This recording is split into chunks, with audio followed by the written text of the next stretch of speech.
certo? Desse panorama que a gente trabalha as perguntas, dúvidas, surgiu alguma coisa já, pergunta e tal.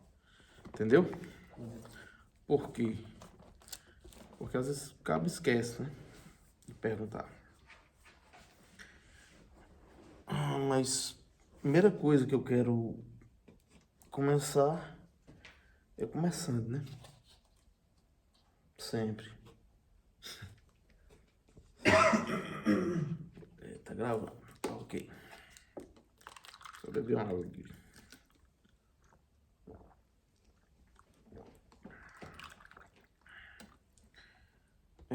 Você vai botar aí o tempo do fim.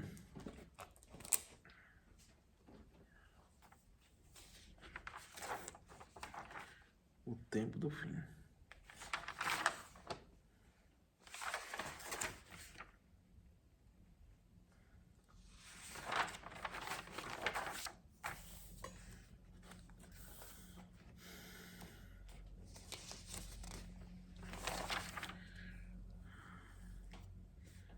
Vamos explorar algumas coisas. Põe aí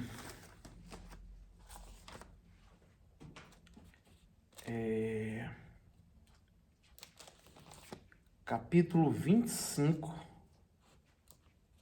Não, capítulo 24 de Mateus.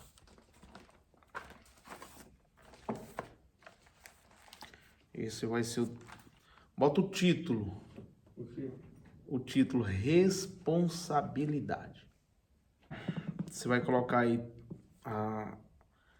as 3 parábolas escatológicas. Não, escreve fidelidade. Bota um e escreve fidelidade. Aí você vai colocar assim embaixo. Parábola do servo bom e fiel. A segunda parábola. Põe assim, responsabilidade. Terceira parábola escatológica aí. Você põe 3, bota o risco. E põe serviço. Parábola dos talentos. Você vai perceber que essas 3 parábolas, elas são 3 parábolas escatológicas. As 3 vai apontar para o fim. Entendeu? Só que hoje nós vamos trabalhar a parábola da responsabilidade. Parábola do servo bom e fiel. Parábola das 10 virgens, que é a responsabilidade. E a parábola dos talentos, que é o serviço. Então, nos últimos tempos, ou no tempo do fim, 3 coisas que é requerido pelo próprio Jesus. Que são elas? Fidelidade, responsabilidade e serviço. Fidelidade é porque ele vai voltar e vai encontrar uma igreja fiel, que não pecou, que não traiu, que não fez nada de errado, fiel. Isso vai abranger muitas coisas a respeito de todo o departamento da igreja, de tudo a respeito da igreja. É a fidelidade. Fidelidade nos dízimos, oferta, fidelidade no serviço da igreja, fidelidade. Mas você vai ser fiel a quem? A Cristo. Fiel a Cristo. Em que? No que você foi chamado. A Bíblia diz que é para nós permanecermos no que fomos chamados. Então você utiliza a fidelidade. É óbvio. Entende? Fidelidade. Quando o Filho do Homem voltar na terra, encontrará fé nos homens? Nessa pergunta que ele faz? Lá em Lucas ele faz essa pergunta. Será que quando o Filho do Homem voltar, encontrará fé nos homens? Fidelidade. Então, um dos sinais que estamos no tempo do fim é que os homens iam perder a fidelidade. Se perdem a fidelidade com Deus, imagine com o próximo. Se perdem a fidelidade com Deus, que é o Deus, o Salvador, o toda polpa que tem, imagine com os homens.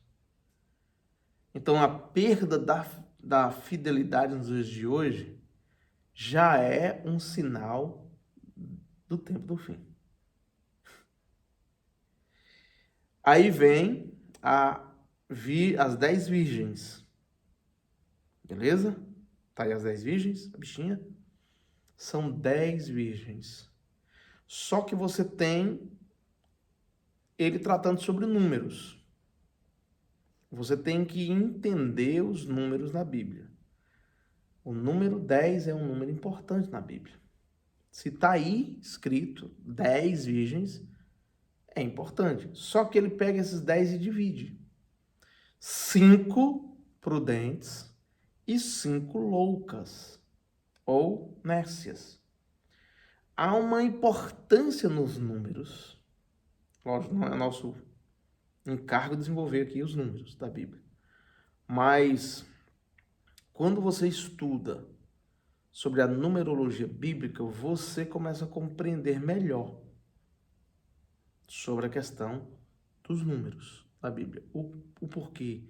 É importante? É importante. Se está aí, tem importância.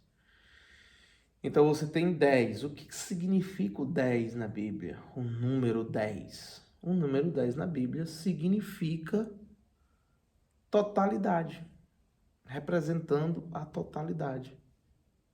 Interessante, né? Por isso que ele não pede 9%, nem 11%. Ele pede 10%, porque o 10% já está representando o 100%. Entende? Sempre vai ser 10%. Porque o 10 representa. Por que são 10 virgens? Porque as 10 virgens representam toda a igreja. Então, quando você chega a se deparar com essa questão das virgens, sempre você vai perceber que quando ele toca no número 10, é representando toda a igreja. Toda a igreja. O reino de Deus é semelhante a 10 virgens. 5 prudentes. E o número 5 significa o quê? Se o 10 é totalidade, o 5 é responsabilidade ou irresponsabilidade. É o número 5, aponta para isso. Por isso que são 5 ministérios. Nós temos invenções. Ministério de missão, ministério de louvor, ministério de disso, ministério daquilo, mas na realidade são 5 ministérios. Apóstolo, profeta, evangelista, pastores e mestres. São 5 ministérios. Percebeu, não? Vamos rasgando um pouco mais. Aí você tem responsabilidade. Qual foi a responsabilidade das 10 virgens? Foi guardar a reserva. Porque o texto vai dizer que as 10 adormeceram, as 10 dormiram. Mas teve 5 que foi prudente e guardou. Responsabilidade. E teve 5 que não guardou, irresponsabilidade. Aí você tem a terceira parábola, que é a parábola dos talentos, que é o serviço. Aí você vai ver, chegou um, recebeu, multiplicou, teve outro que recebeu 3, multiplicou, teve um que recebeu e enterrou. O serviço. Esse é o ponto. Não é o pastor que vai cobrar o serviço.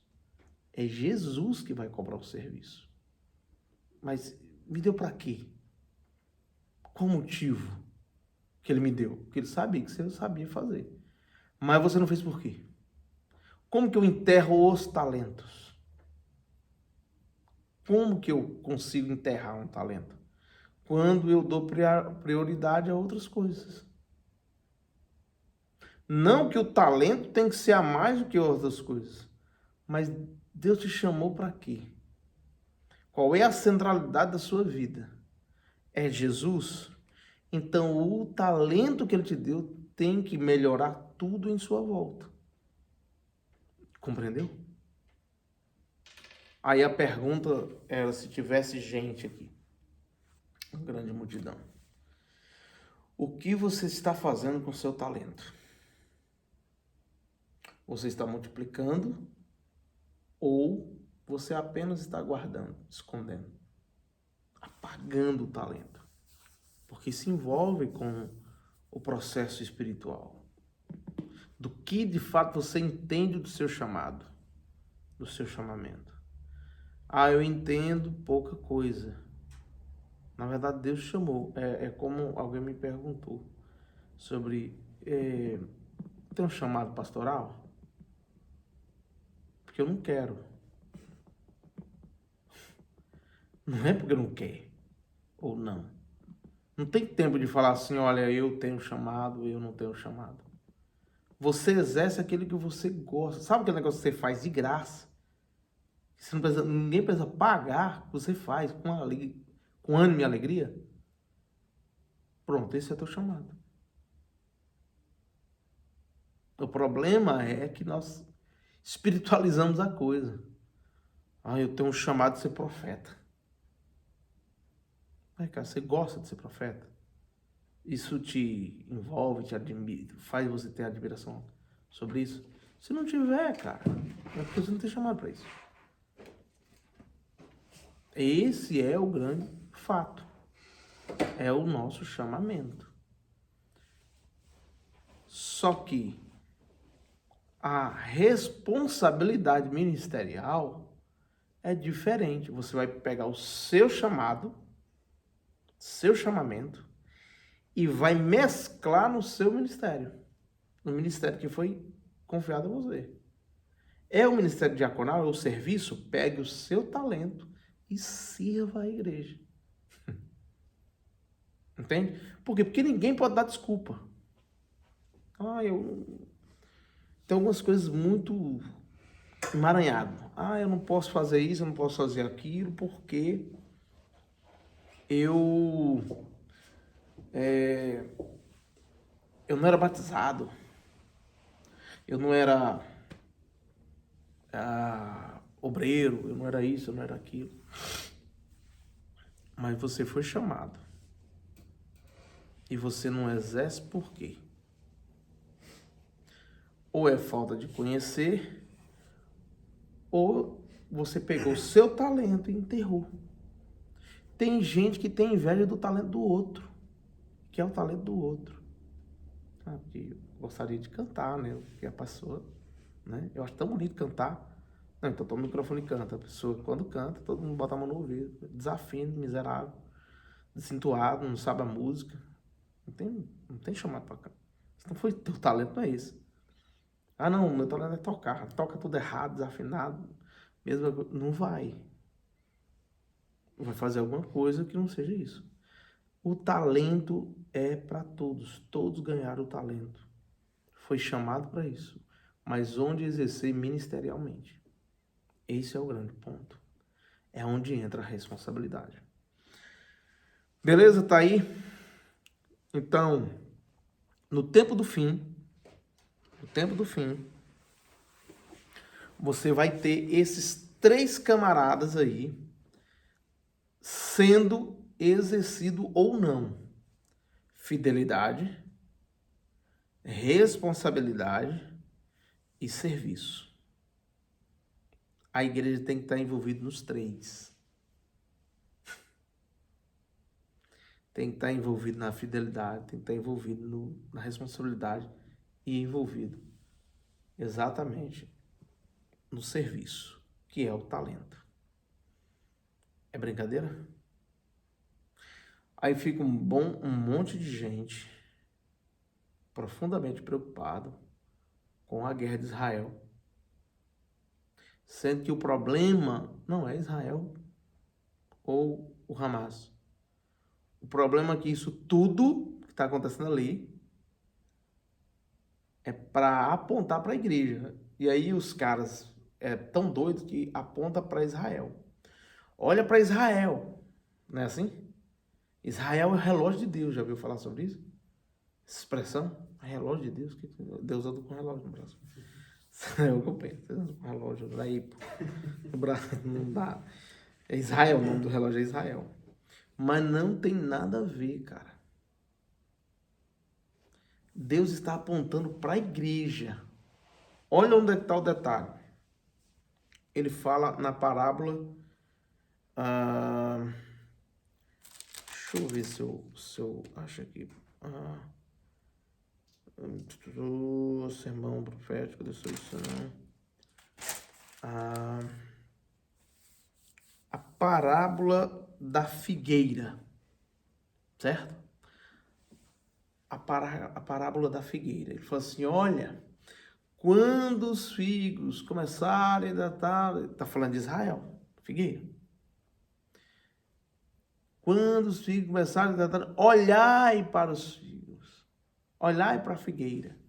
Ele está batendo quem para olhar para a figueira? A igreja. Porque o interesse não é a figueira. É porque está chegando o tempo da colheita. Olhai para a figueira. Está pedindo para a igreja olhar. Aí os caras, porque a guerra, rumor de guerra. Sim, a Bíblia diz sobre guerra, rumor de guerra, terremoto. E vai lascando tudo. Só que ele vai dizer assim, porém, isso aí não é o fim. O povo acha que é o fim. Porém, isso aí não é o fim. Guarda, porque isso aí não é o fim.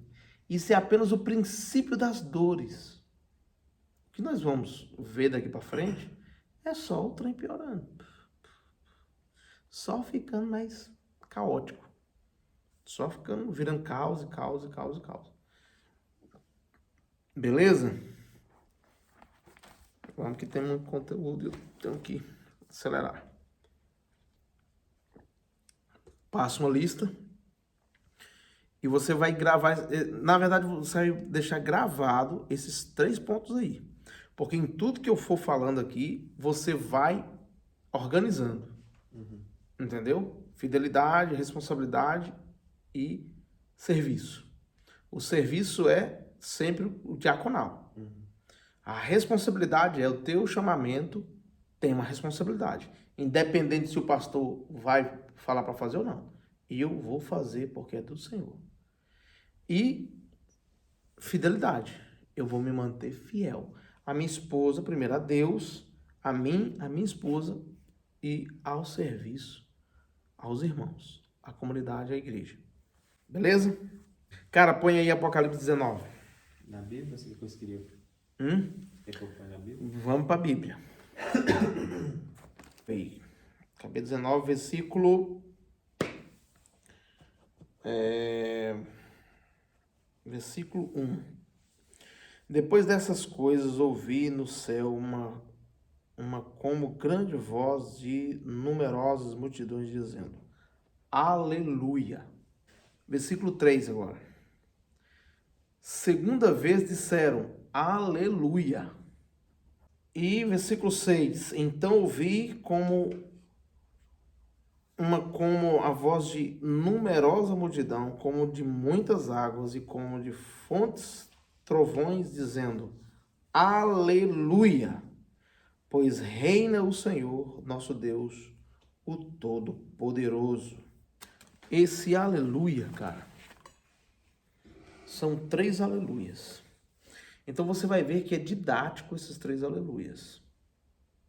Só que ele vai dizer assim, ó, depois destas coisas, ouvi no céu uma como grande voz de numerosa multidão dizendo: Aleluia. Certo? Aí depois ele repete lá no versículo 3, certo? Esse aleluia, e por último, aleluia. São 3 aleluias. Depois destas coisas, que coisas são essas? O aleluia só surgiu depois dessas coisas. O que são essas coisas? O fato do aleluia, o que seria esse aleluia? O que você pensa? O que você já estudou sobre o aleluia? Acho que nós nunca estudamos sobre o aleluia, né? Aleluia. O que é aleluia? Aleluia, aleluia. Eu sei o que é libra, libra, libra. Aleluia. O que é aleluia? Aleluia. O que é aleluia? O que significa o aleluia, né? Cara, que trem forte, velho. Aleluia. Depois dessas coisas. Quais coisas? Aí você bota assim, ó. A partir do capítulo 17 ao 18, você vai ter, põe aí do capítulo 17 ao 18 do Apocalipse, você vai ter 7 passos da queda de Babilônia. Se você procurar os 7 passos, você vai encontrar os 7 passos da queda de Babilônia. Você tem também, nesse mesmo inteiro aí, as 7 vozes do anúncio dessa queda. Então, 7 anjos levantam, ou melhor, aparecem 7 vozes, né? Dizendo, caiu a grande Babilônia. Aí as 7 vozes aparecem. Olha só a importância desse número 7. A partir do capítulo 19, versículo 11, até o capítulo 22, do versículo 5, você vai ter... 19 qual? 19 qual? Do 19, versículo 11, até o capítulo 22, versículo 5. Você vai ter 7 sinais finais do universo. 7 cenas. Vamos só anotar. Eu vou especificar isso aqui, que isso aqui é bem interessante. Capítulo 22, versículo 3 e 5. Nós vamos ter aí 7 perfeições finais. Do capítulo 19, versículo 11, até o capítulo 22, versículo 5, você tem 7 cenas finais. E 7 perfeições finais. Do versículo 3 ao versículo 5. Do capítulo 22, é o último capítulo.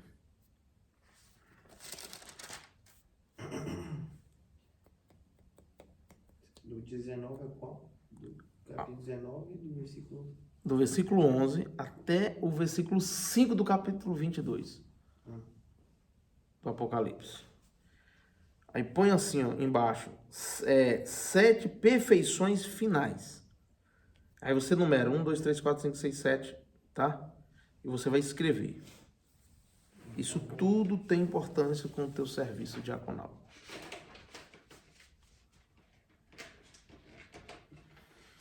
Você vai colocar aí primeira cena ou perfeição final.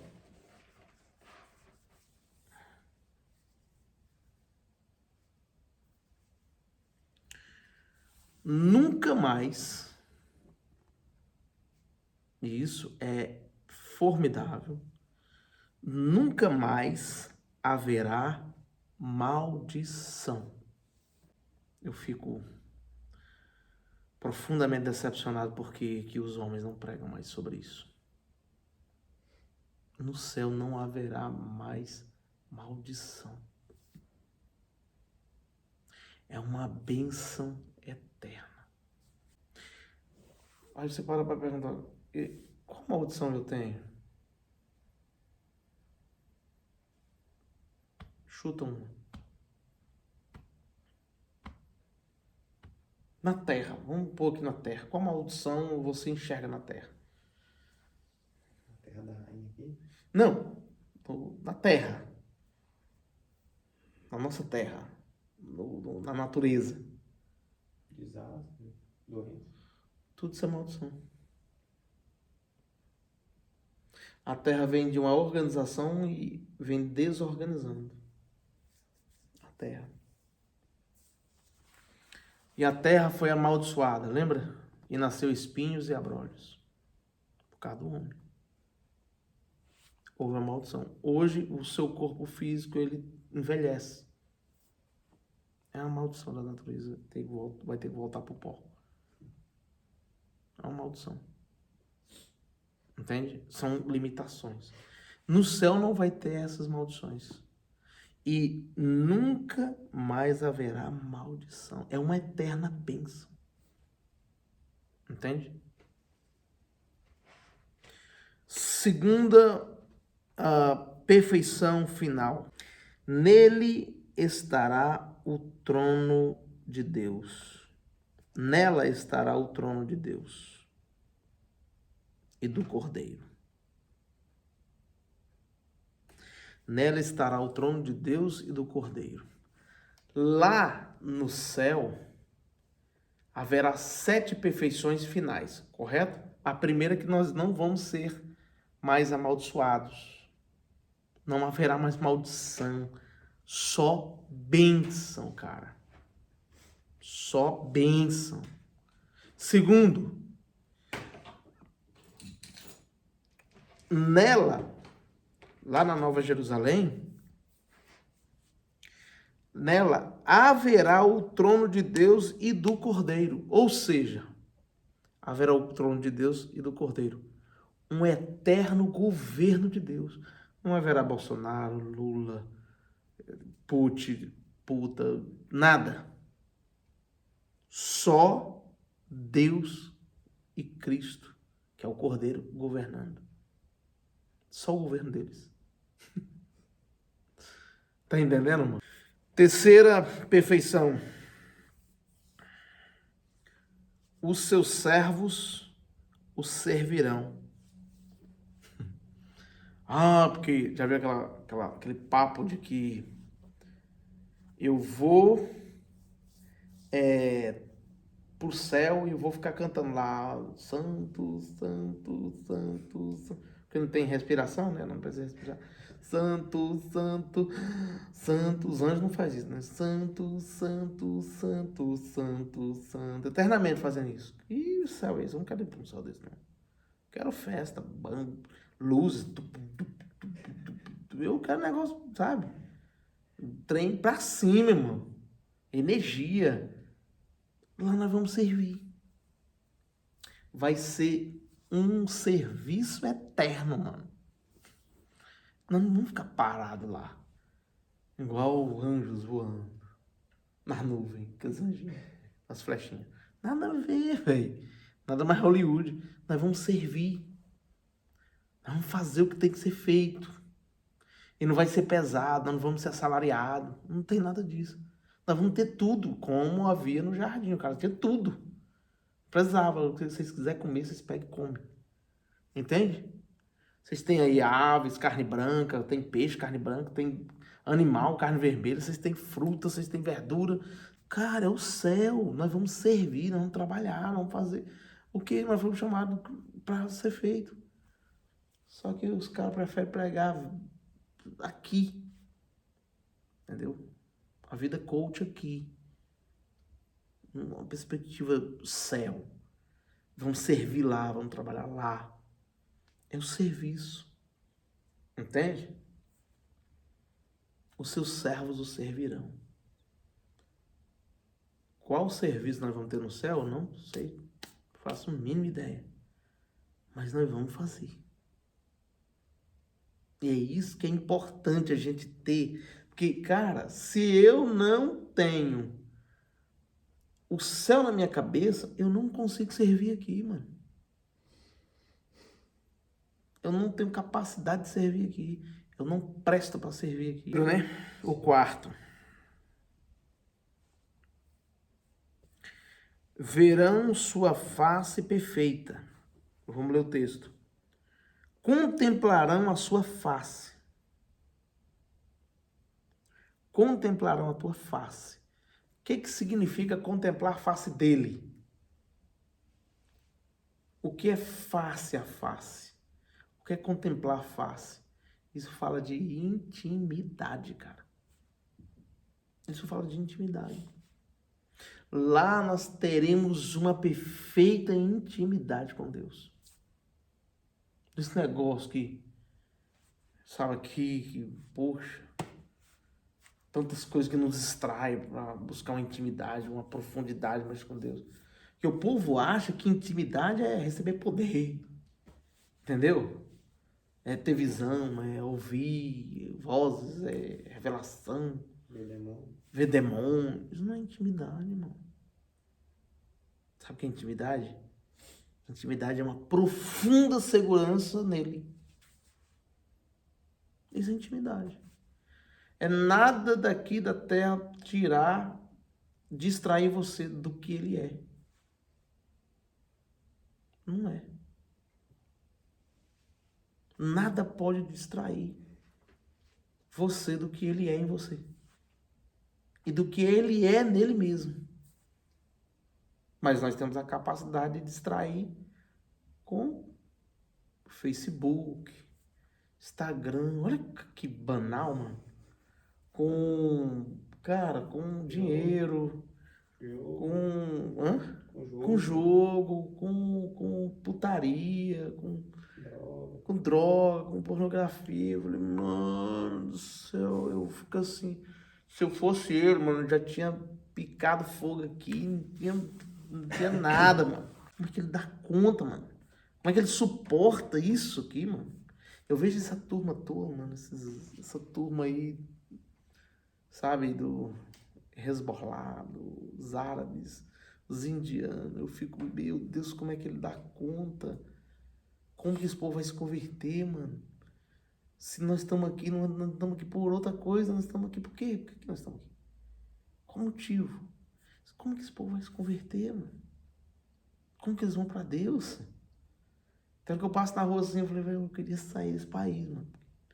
Eu não tenho resposta, porque a minha resposta é vergonha. Eu não quero dar uma resposta pra minha vergonha.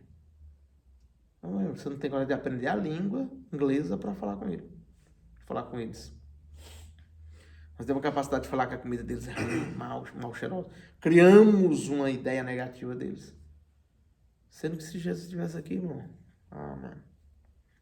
Fala assim, isso é meu. Isso é da minha tribo. Raça, língua, povo e nação. Só que não tem intimidade, mano. Não precisa nem da língua. Só precisa de intimidade com Deus. A gente enxergar o quanto esse povo é importante.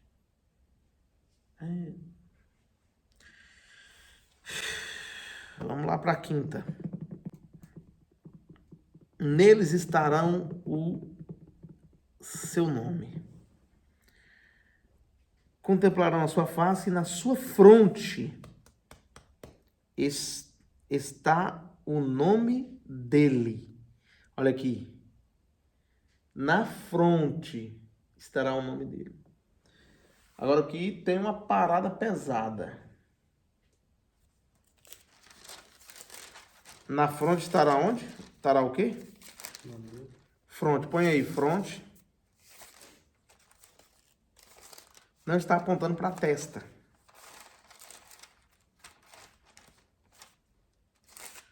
Fronte está apontando para a mente.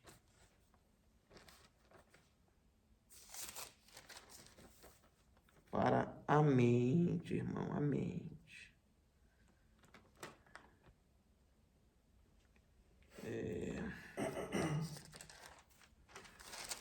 Vamos ver só uma coisinha aqui.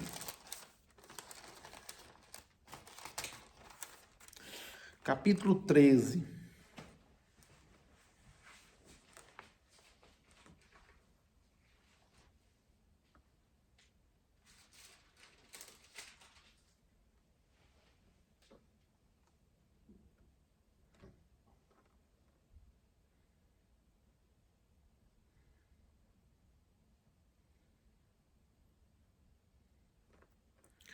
Achou o capítulo 13 aí?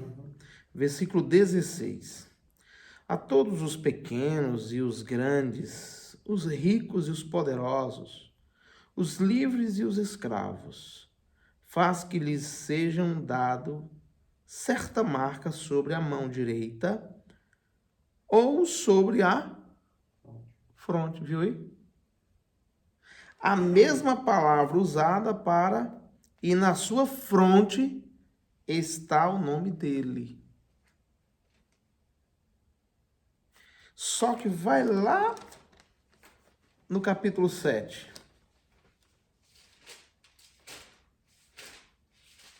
Versículo 3.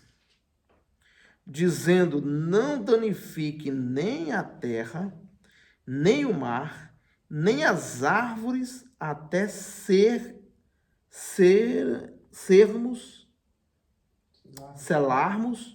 na fronte os servos do nosso Deus. Viu aí? Está tendo um ataque na terra. Versículo 2. Vi outro anjo que subia da nascente do sol. Onde é a nascente do sol? Onde é a nascente do sol? Onde? Somos divididos em 5 continentes. O continente aqui não é a nascente do sol. Por quê? Porque aqui o sol aparece de vez em quando. Principalmente agora, do inverno, que ele vai desaparecendo.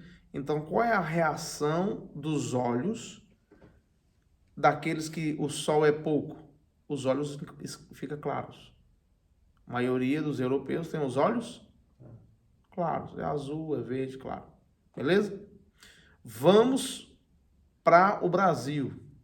O Brasil, coitado, é uma mistura. É o cara branco, com cabelo ruim, sem pele, o nariz de africano aberto igual o meu, os beição, certo?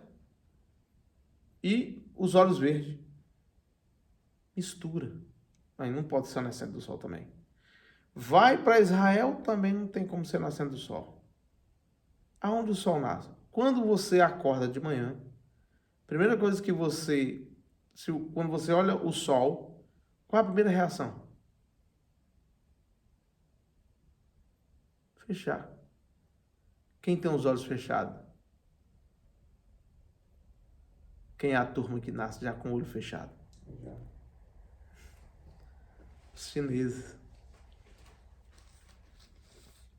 Vi outro anjo que subia da nascente do sol, tendo o selo de Deus vivo, e clamou em grande voz aos 4 anjos, aqueles os quais foram dados fazer dano à terra e ao mar. Presta atenção. Quantos anjos? 4. Por que 4, velho? Em cada continente. Não, continente é 5, né? Mas por que 4? Eu falei semana retrasada, não foi não? Passado? Sobre o número 4. Que é da criação. Não, que eu falava sobre as 4 fases da luz, 4 pontos cardeais, 4 estações do ano. Lembra, não? Eu não falei sobre isso. Acho que eu não estava aqui. Acho que você não estava, não. Entendeu? Porque tudo que toca a criação é o número 4. Entendeu? A terra é redonda, mas fala sobre os 4 ventos, 4 cantos da terra. Porque o número 4 está ligado com a criação. Beleza? Aí você tem os 4 anjos, aqueles os quais foram danificados a terra. Dizendo, não danifiquei nem a terra, nem o mar, nem as árvores, até selarmos na fronte os servos do nosso Deus. Viu aí? Que haverá destruição. Por que que eles não podem danificar agora? Porque ainda não foi selado. Tá entendendo? Não, ninguém vai ser tirado da terra enquanto não haver esse selo, mano. Qual é o selo? Que selo é esse? É na consciência, mano. A marca da besta não é um chip. Nem na mão direita, na palma da mão direita, e nem na fronte. Não é chip, é consciência. O diabo tem que tomar a tua consciência. Tu não pode adorar ele obrigado, porque isso é uma justificativa de dizer, olha Deus, eu fui obrigado. É fácil. Mas tem que ser algo tomado, a sua consciência tem que ser tomada para isso. Entendeu? Aqui é onde mora o ponto do engano de muitos. Você vê que o povo fala, é chip, é isso, é aquilo. Mas é a consciência. O que é o 666? Vai lá no 13 de novo.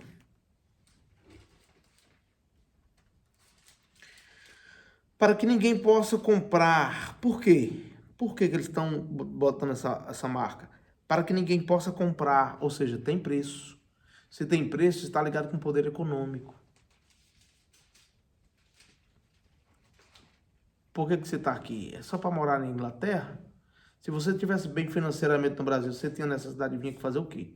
Se não fosse só passear e retornar. Mas o grande lance é o dinheiro. Então, olha só, para que ninguém possa comprar ou vender, senão aquele que tem a marca, o nome da besta ou o número do seu nome. Aqui está a sabedoria. Aquele que tem entendimento, calcule o número da besta, pois é número de homem. Ora, esse número é 666. Tá entendendo? É o número de um homem. Aí os caras ficam correndo para calcular o número e fica doido da cabeça, calculando o número. E é um negócio da consciência. Pura consciência. Está ligado com o poder econômico. Vende e compra. Está ligado com o poder econômico. Você só vende ou compra por causa do dinheiro. Aqui você vende o quê? As horas para um serviço. E para comprar o quê? Para comprar alguma coisa aqui ou lá no Brasil. Você compra e vende. É só isso. Cara, nós estamos no poder econômico. Dependemos dele. Dependemos de dinheiro. Entendeu? Só que quem é esse selo na fronte? O selo do Deus vivo. Que selo é esse? Isso aqui é um pau, negão. A terra não pode ser destruída enquanto nós não selarmos os servos do Deus vivo. Selarmos quem? Não, porque os servos do nosso Deus. Servos. Por isso, da parábola dos talentos. Servo bom e fiel, responsabilidade e serviço. Os três estão mostrando que é para um servo. O que eu espero como patrão de um servo? Fidelidade. O que eu espero no patrão como para um servo? Responsabilidade no serviço. O que eu espero? O serviço. Eu te dei o serviço. Seja fiel e responsável para fazer ele.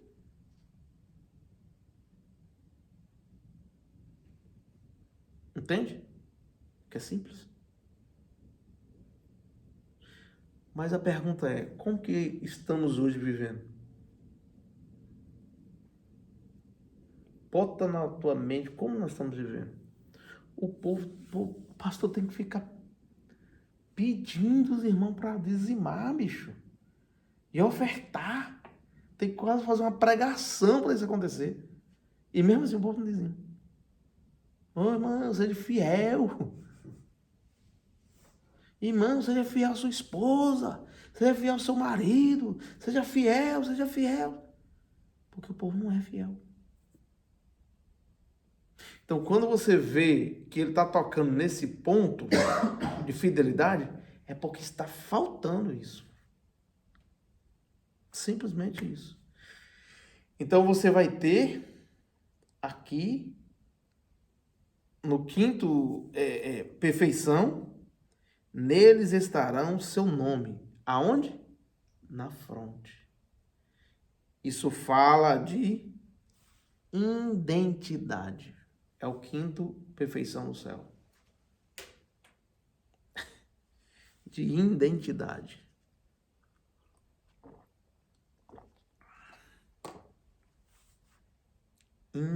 Identidade.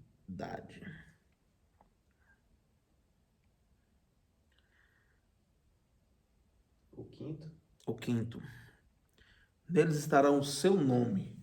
Por que fala de identidade? O nome dele estará em você. Você não terá mais o seu nome, Igor. Mas o nome dele em você. Você está falando de identidade. Agora você tem identidade. Como que você sabe que você é filho do seu pai? Porque o seu pai colocou o nome dele em você. Entendeu? Ele que coloca. Tem um sobrenome meu aqui, entendeu? Esse é o grande lance. Identidade. Qual é a tua identidade hoje? Aí o cara puxa a carteirinha, né? Não, amigo, qual é a tua identidade? Hoje estamos vivendo na igreja uma profunda crise de identidade. O povo não sabe quem é mais. Entende? O povo não sabe quem é. Você chega num... A maior crise que nós estamos vendo é a crise de identidade. Quando a pessoa não sabe quem ela não sabe onde está. Quando ela não sabe onde está, ela não sabe para onde vai. Se ela não sabe para onde vai, amigo, qualquer lugar serve. Lembra do gato lá da Alice? Quem não sabe para onde vai, com aquele sorriso dele. Qualquer lugar serve. É aí onde o pau quebra. Se você não sabe para onde vai, querido, qualquer lugar serve, você não está pronto para enfrentar qualquer coisa. Quando você não sabe, e aqui é onde está mergulhado uma grande e profunda fragilidade no que nós chamamos de homens hoje. Os homens perderam a identidade de homens. Sexta perfeição.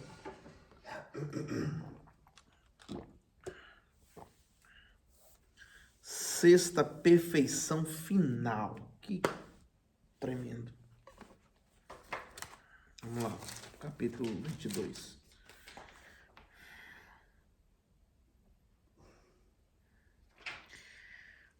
Então já não haverá noite,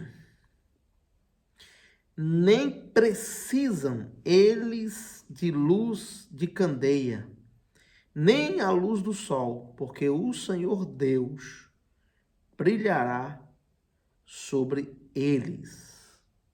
A luz do Senhor será eterna. O que a luz mostra? Qual é a finalidade da luz? O que era desde o princípio, o que temos ouvido, o que temos visto com os nossos próprios olhos, o que contemplamos e as nossas mãos apalparam com respeito ao verbo da vida. E a vida se manifestou, e nós a temos visto, e dela damos testemunho, e vos anunciamos a vida eterna, a qual estava com o Pai, e nos foi manifestada. O que temos visto e ouvido, anunciamos também a vós outros, para que vós, igualmente, mantenhais comunhão. Essa é a luz do Senhor. Sabia disso? Conosco. Ora, a nossa comunhão é com o Pai e com o seu Filho Jesus Cristo. Estas coisas, pois, vos escrevemos para que a nossa alegria esteja completa. Ora, a mensagem que da parte dele temos ouvido e vos anunciamos é que Deus é luz. Viu aí, velho? É que Deus é luz e não há nele treva nenhuma. Se dissemos que mantenhamos comunhão com ele e andamos nas trevas, mentimos e não praticamos a verdade. Se, porém, andamos na luz, como ele está na luz, mantenhamos comunhão uns com os outros, e o sangue de Jesus, seu Filho, nos purifica de todo pecado. Se, porém, andamos na luz, como ele está na luz, mantenhamos comunhão uns com os outros. A luz do Senhor, você põe aí, a luz do Senhor é a comunhão uns com os outros. O sinal que eu estou na luz do Senhor é quando eu tenho comunhão uns com os outros. E não aquelas panelinhas, sabe? Mas como eu tenho comunhão uns com os outros. E por fim,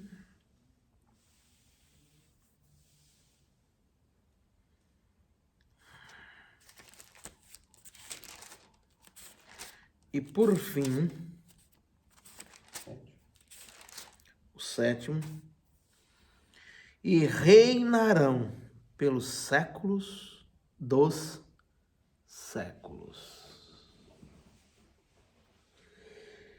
E reinarão pelos séculos dos séculos. O reino eterno. Do capítulo 13 ao capítulo 18, 3 poderes. Primeiro poder, nós falamos.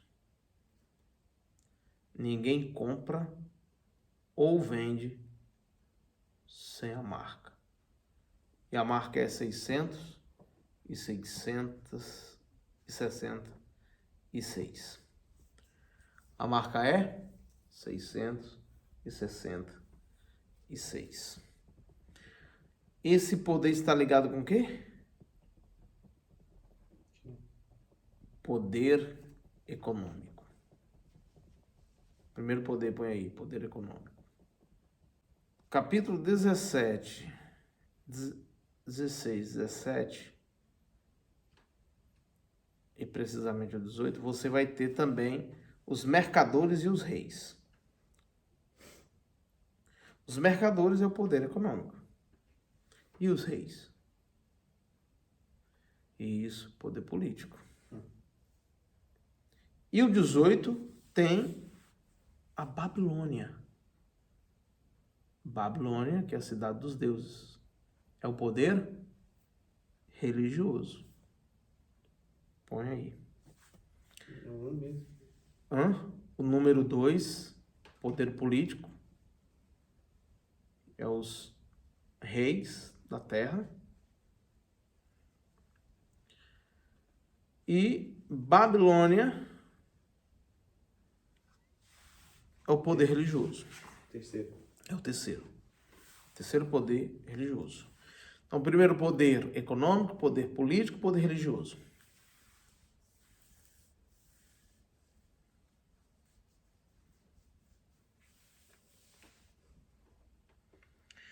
Só que tem uma parada aí, porque os caras ensinam que a igreja vai ser arrebatada no capítulo 4 de Apocalipse. Para você ver o quanto os caras estão na viagem, né?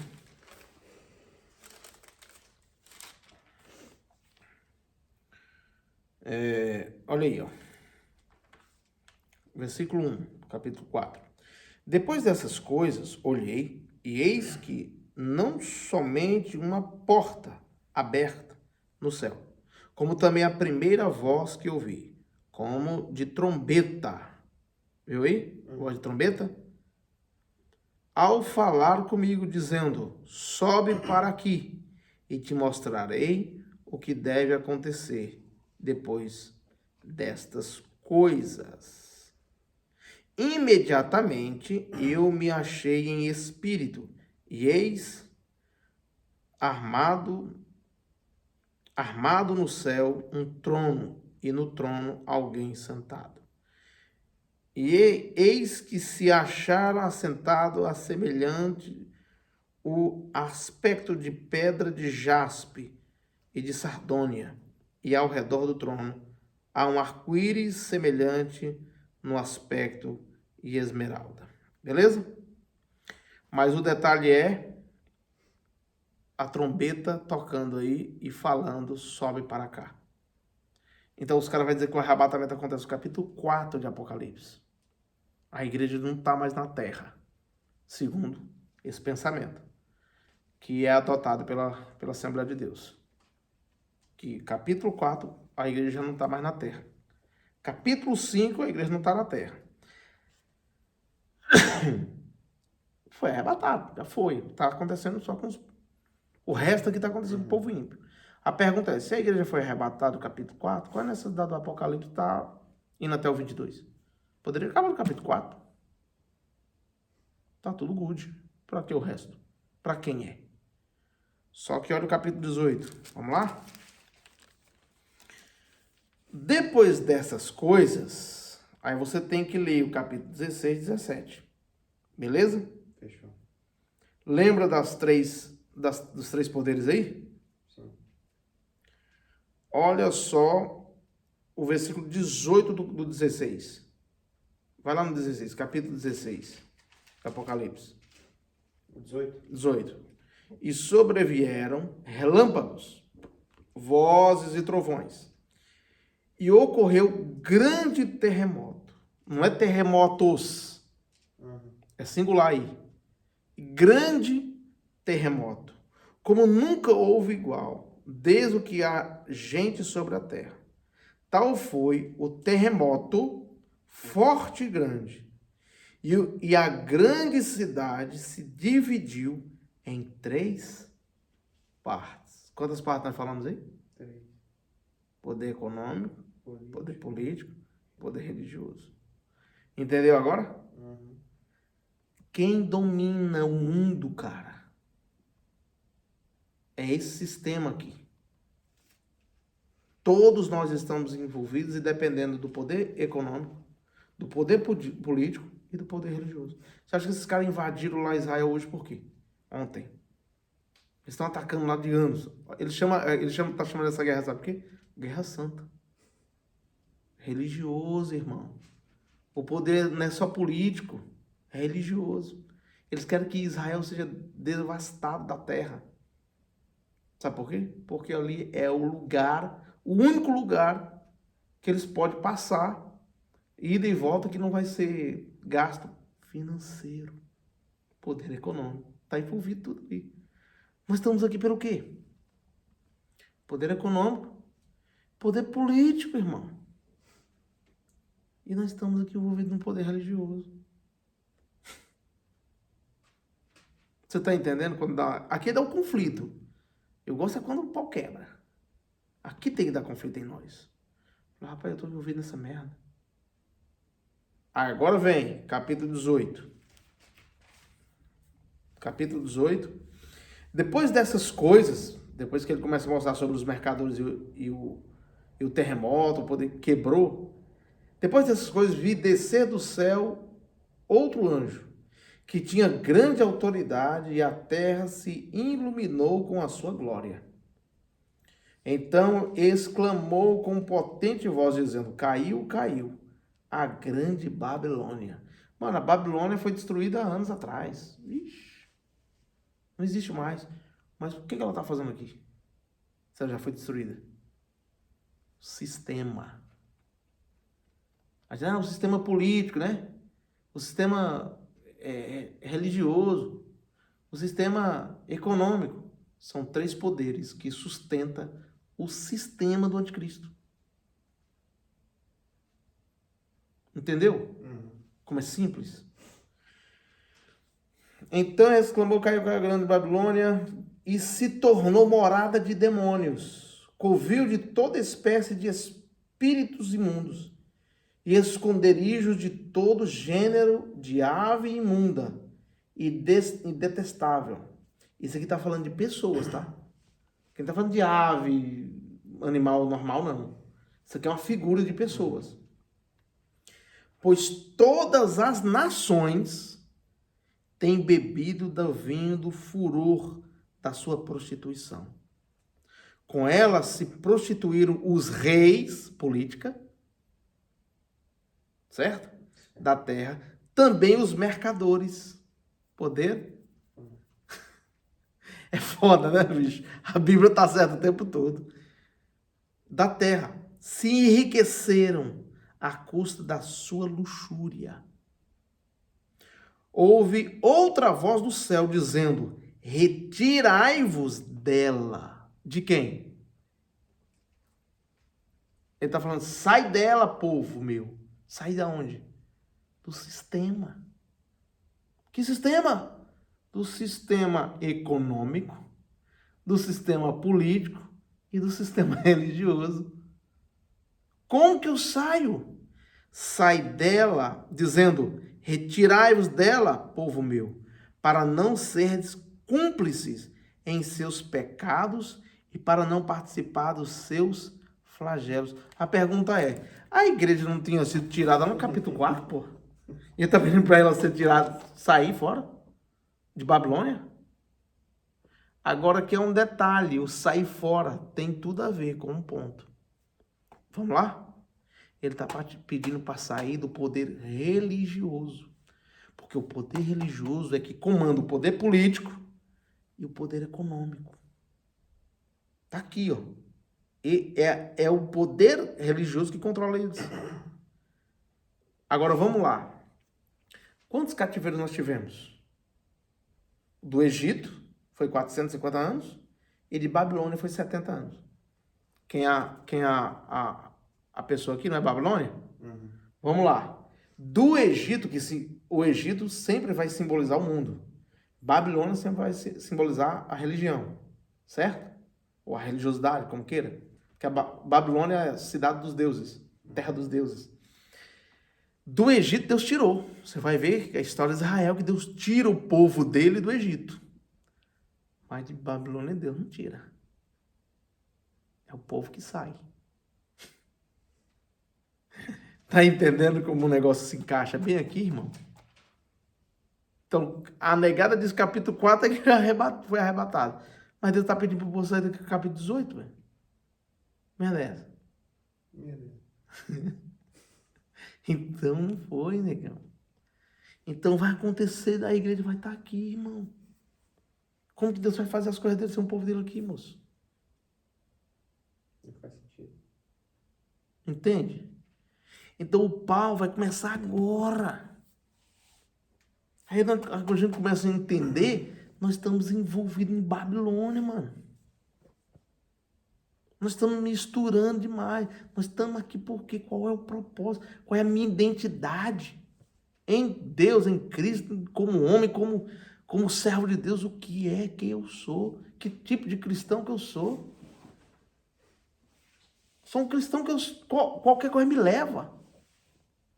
Me atrai, me puxa, me leva. Eu sou um bosta, mano. A Babilônia me dá um beijo, mano, eu vou beijá-la. Que ela é chamada de prostituta, luxúria. Sabe? Aí eu falo, cara, que bagaceira, mano. O que tá acontecendo? Qualquer coisa me distrai. Entende? Só que aí vem o 19. Depois dessas coisas ouvi no céu com grande voz de numerosas multidões dizendo, aleluia. Versículo 3, aleluia. E versículo 6, aleluia.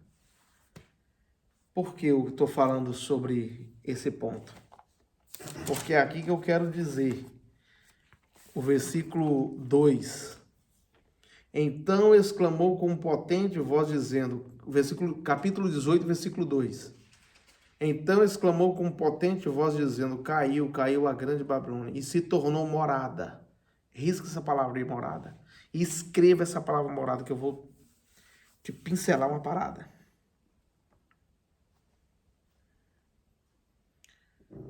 Morada. Beleza? Tá. Vai lá em Efésios. Para nós encerrar de verdade agora. Tem 1h20 de aula. Em Efésios, capítulo 2, versículo 20.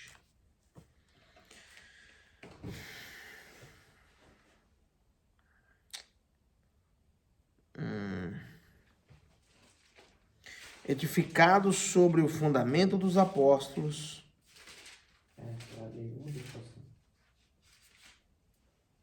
Só repete Efésios 2. Efésios capítulo 2, versículo 20. Edificados sobre o fundamento dos apóstolos e profetas, sendo ele mesmo Cristo Jesus, a pedra angular, no qual todo o edifício bem ajustados cresce para santuário dedicado ao Senhor. Olha aonde está o ponto. No qual também vos juntamente estáis sendo edificados para a habitação de Deus no Espírito. A palavra habitação é a mesma palavra usada lá em 18:2. Que lá é a morada. Não é? É a mesma palavra grega que significa katoiketion. Katoiketion, que significa para baixo ou para dentro.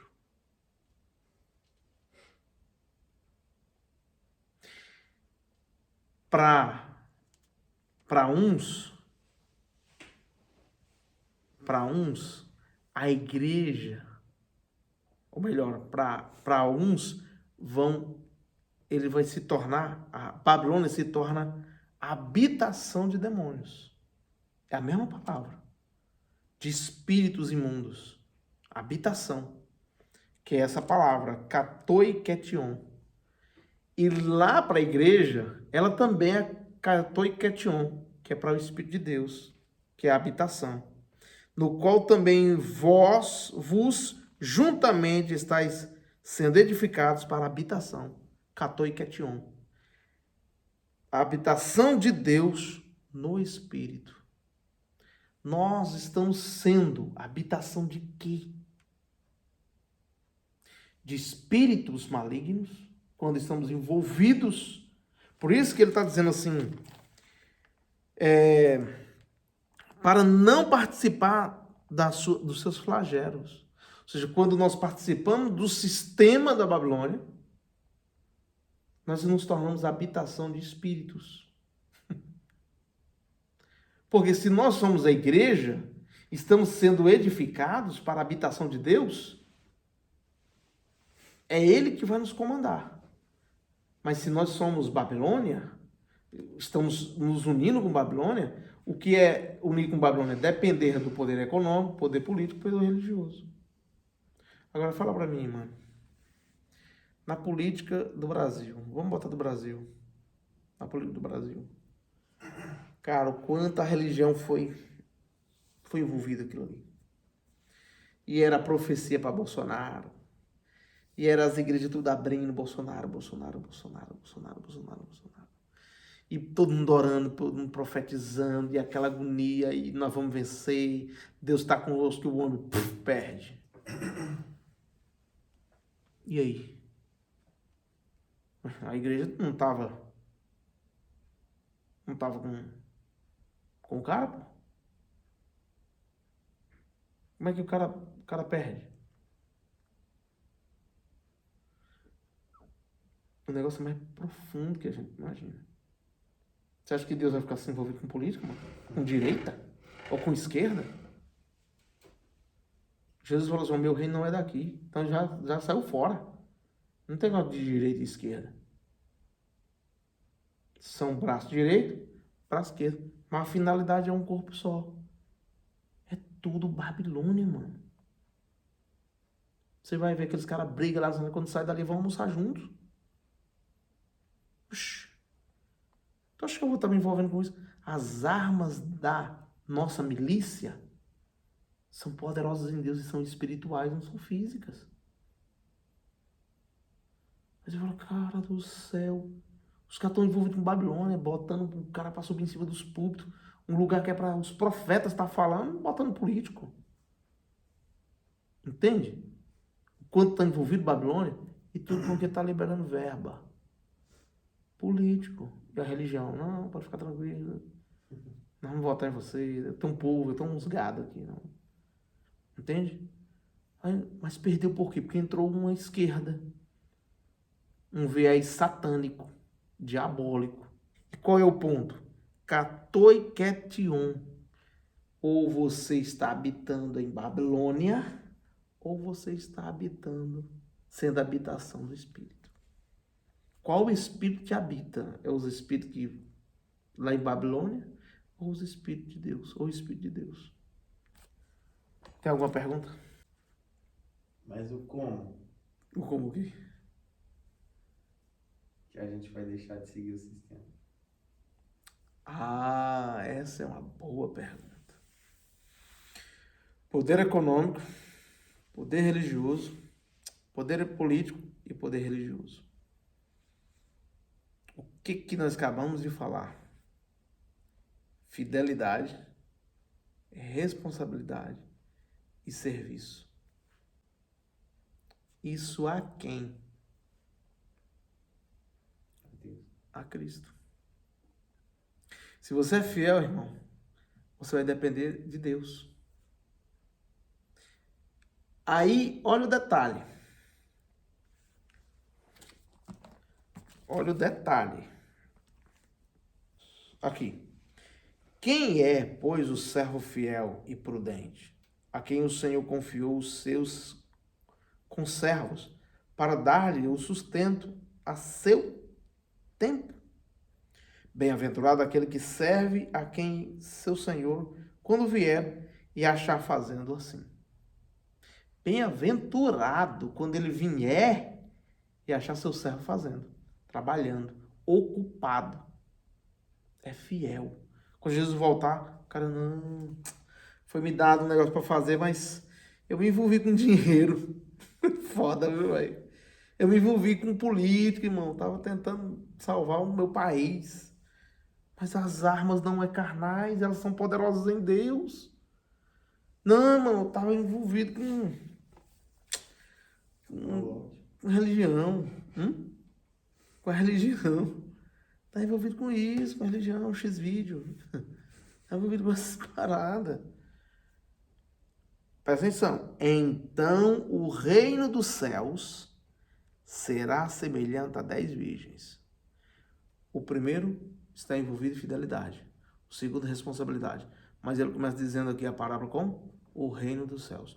Primeiro, poder econômico. Ele está falando de dinheiro aqui, nessa parábola. Não é?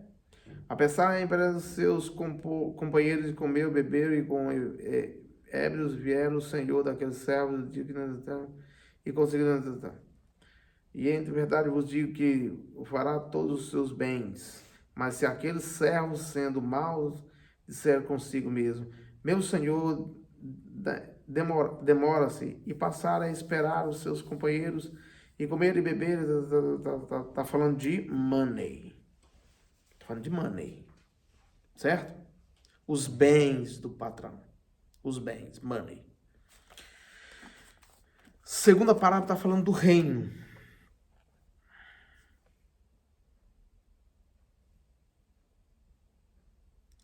E o terceiro está falando de serviço.